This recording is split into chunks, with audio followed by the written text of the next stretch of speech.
Hello, welcome you all to be Educare. तो इस video में हम बात करने वाले हैं एनएल सेट के सिलेबस और स्कीम ऑफ एग्जाम के बारे में। एनएल सेट, अगर आपको एनएलयू से 3 ईयर लॉक करना है तो उसके लिए आपको एनएल सेट एग्जाम देनी पड़ती है। तो अभी तक पूरे इंडिया में केवल एक ही एनएलयू है जो कि 3 ईयर एलएलबी ऑफर करता है, वो है एनएलएसआईयू बेंगलुरु, जो कि इंडिया का टॉप मोस्ट लॉ इंस्टीट्यूट है। तो समझ लेते हैं एग्जाम के बारे में थोड़ा। एनएल सेट की जब भी बात करें, it means a written test plus an interview. Written test में भी अगर हम बात करें तो ये 2 पार्ट्स में डिवाइडेड रहता है। Part A MCQ based exam होता है और उसके बाद में पार्ट बी जो होता है इसमें सब्जेक्टिव क्वेश्चन होते हैं। आपको एक सिंगल क्वेश्चन पेपर ही मिलता है, उसी में part A and part B ये 2 डिवीजन होते हैं। ठीक है, तो आपको साथ में ही पार्ट ए और पार्ट बी लिखना होता है, जैसे हमने हमारे प्रीवियस वीडियो में भी बात करी थी। स्कीम ऑफ एग्जामिनेशन की अगर मैं बात करूं तो मोड ऑफ एग्जाम जो है ये ऑफलाइन होता है।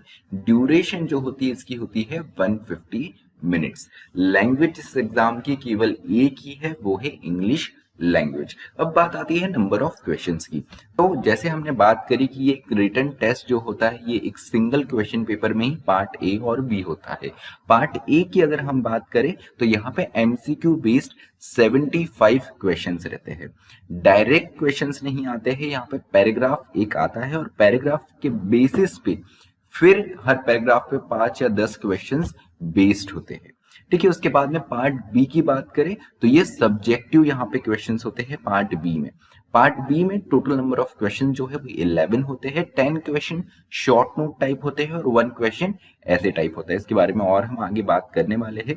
मार्किंग देख लेते हैं इसके पहले। अगर मार्किंग सिस्टम की बात करें तो पार्ट ए में एमसीक्यू 75 एमसीक्यू होते हैं।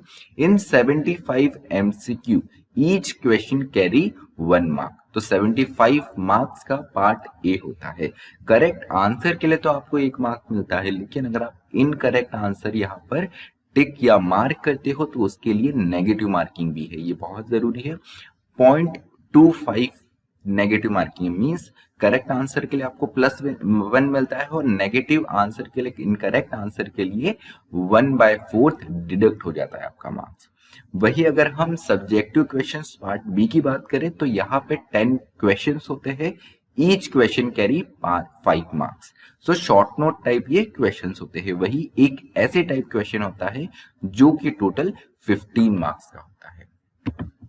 ठीक है, सिलेबस में और हम डेप्थ में अगर जाए तो पार्ट ए की अगर हम बात करें तो पार्ट ए में देखते हैं कि इंग्लिश एक ये 3 सेक्शंस में डिवाइडेड है पार्ट ए।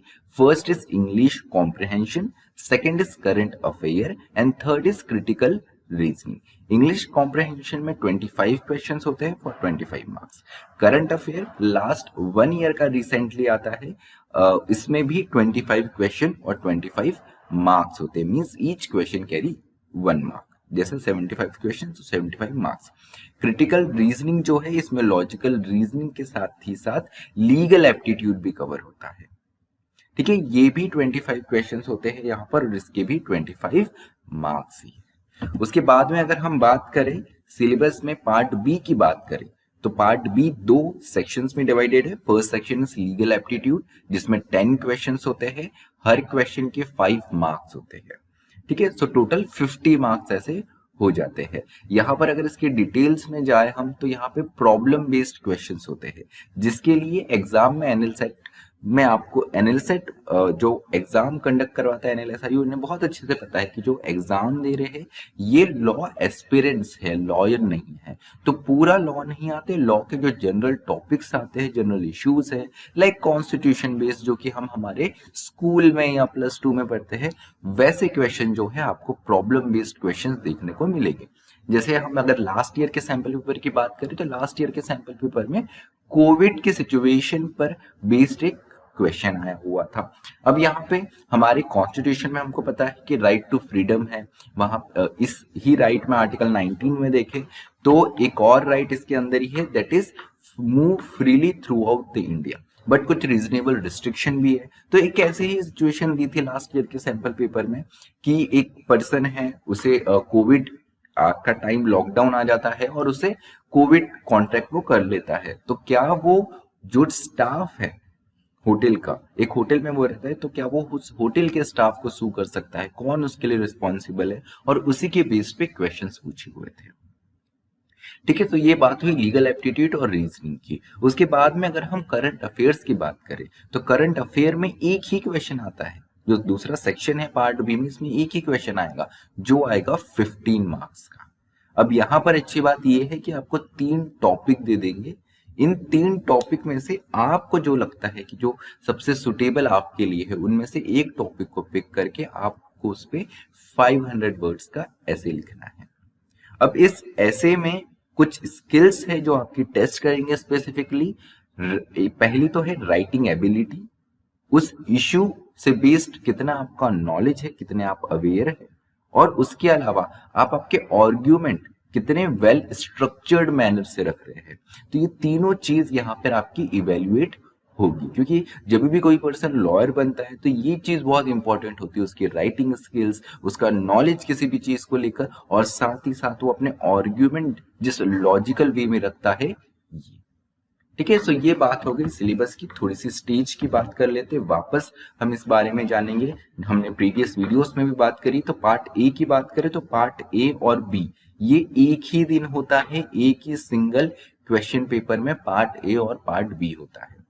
पार्ट ए और बी आप दोनों ही लिख लेते हो, लेकिन जब चेक करने की बारी आती है तो सबकी कॉपीज में पार्ट ए और पार्ट बी चेक नहीं होता है। क्या करेगा एनएलएसआईयू सबसे पहले आपके सारे क्वेश्चंस पेपर उठाएगा, उसमें पार्ट ए को इवेल्युएट करेगा सबसे पहले। अब इन पार्ट ए में इवेल्युएट करने के बाद में आपको मार्क्स दे देगा, और उनमें जो टॉप 300 बच्चे होंगे, मीन्स 1:5 का रेशियो रखते हैं, टोटल सीट्स 60 है एनएलएसआईयू 3 ईयर लॉ में। तो यहाँ पे जो टॉप 300 बच्चे रहेंगे, जिन्हें पार्ट ए में जो टॉप 300 आए, सबसे पहले ये लोग पार्ट ए सिर्फ इवेल्युएट करेंगे।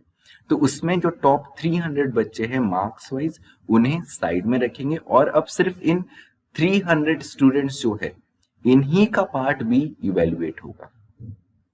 पार्ट बी इवेल्युएट होने के बाद में 1:2.5 का रेशियो रखेंगे, मीन 60 सीट्स है, तो 60 सीट्स के हिसाब से 1:2.5 अगर हम देखें तो 150 कैंडिडेट्स होते हैं। तो इन टॉप 150 कैंडिडेट्स मीन्स 300 में 150 ये लोग और इवेल्युएट निकालेंगे, बी पार्ट इवेल्युएट करके, और इन 150 लोगों को ही इंटरव्यू का कॉल आएगा, और इंटरव्यू होगा 10 मार्क्स का। इंटरव्यू से रिलेटेड और भी जो चीजें हैं हम हमारे आने वाले वीडियो में डिस्कशन करेंगे। तब तक thank you so much for listening मी, और इसी तरीके की अपडेट के लिए, एनएल सेट की अपडेट्स के लिए हमारे चैनल्स को आप सब्सक्राइब कर सकते हैं। तो आपको टाइम एंड अगेन जब भी इससे रिगार्डिंग कोई वीडियो आता है तो आपको अपडेट तुरंत मिल जाएंगी। Thank you so much for listening me, stay tuned to be Educare.